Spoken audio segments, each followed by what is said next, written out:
Research is now saying that you only get 10 seconds to make a good first impression. Well, how do you make those 10 seconds count? Coming up.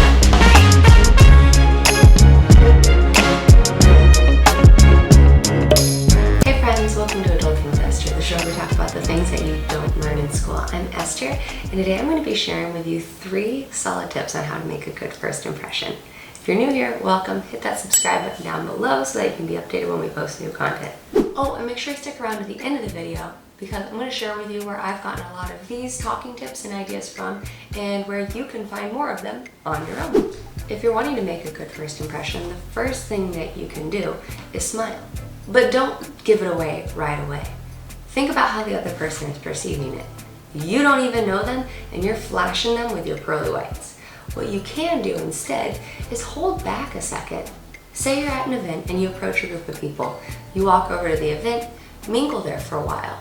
Figure out who you're trying to make a good impression to. It is more challenging to make a good impression on an entire group of people than one individual. So start out with focusing on one person.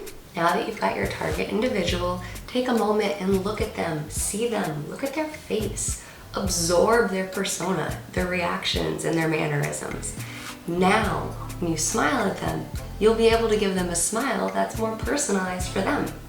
And not only will it feel better coming from you, to them, they'll enjoy it more too. A slower smile feels like something that they kind of earn. And when you smile at people this way, it allows that smile to be more personalized to them, which is hugely impactful. You appear to be more sincere and more credible, which don't we all want to be that way?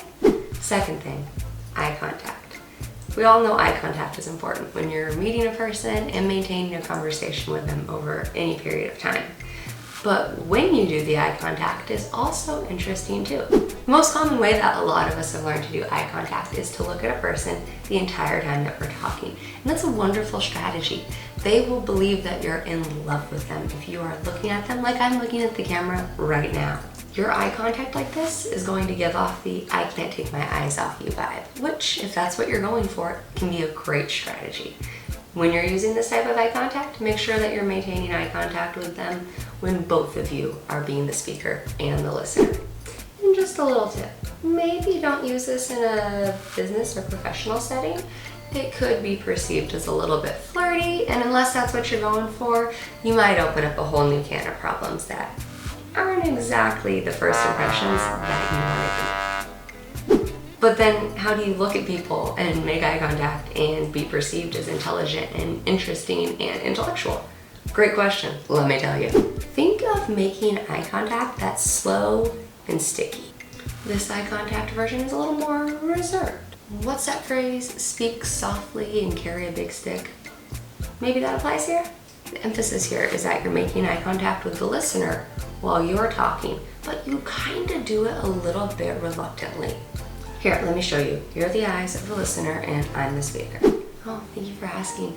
I actually just finished diving into some literature on traumatized individuals and students and how schools are unfortunately lacking in meeting their needs. But the positive spin on this book was it did inform educators, myself, and the like on how we can better meet the needs of those students. And it gave me a lot of insights on how I, as an individual and a teacher, can better work and read people around me and recognize how traumas that occur in our lives pre-20 can have lasting effects throughout our lives. You know, as an individual, when I read it, I was really surprised. There was an assessment where you start out going through 10 questions to discern if you are traumatized or not. And I only had one. So do you see how in the beginning I started out with like that slow eye contact, kind of looking away? It shows that as an individual that you're going back to your brain and you're thinking, which is a good thing. And talking slower isn't bad either because you're allowed to put the words together in your brain before they come out of your mouth. And you get a little bit less of that, foot and mouth syndrome. Okay.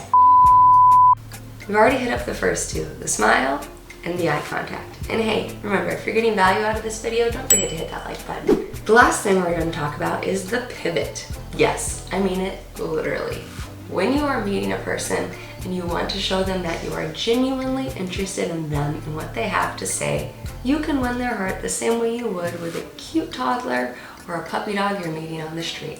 No, and I don't mean to rub behind their ears. What those two greetings have in common for most people is that we innately turn our body posture 100% towards that individual, and we give them a kind, warm smile.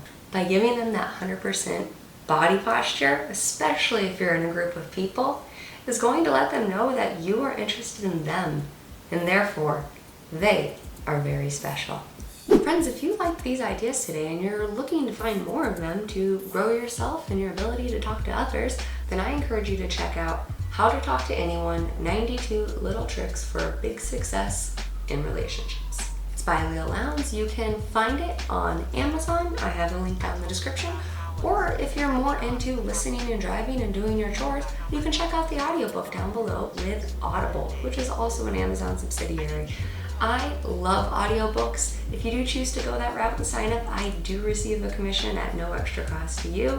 Audiobooks have been an awesome way for me to be able to take full advantage of my time and learn more. I'm able to read way more books now that I have someone else reading them to me in my ear. I also believe that talking to others is a huge adulting skill that we all could work on. And so I will be posting more videos on these, and you can continue to wait and watch me break it down for you right here on Adulting with Esther. Friends, if you got value out of this video today, don't forget to hit that thumbs up button.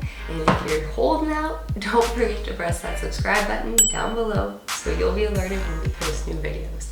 Can't wait to see you next week. Bye bye.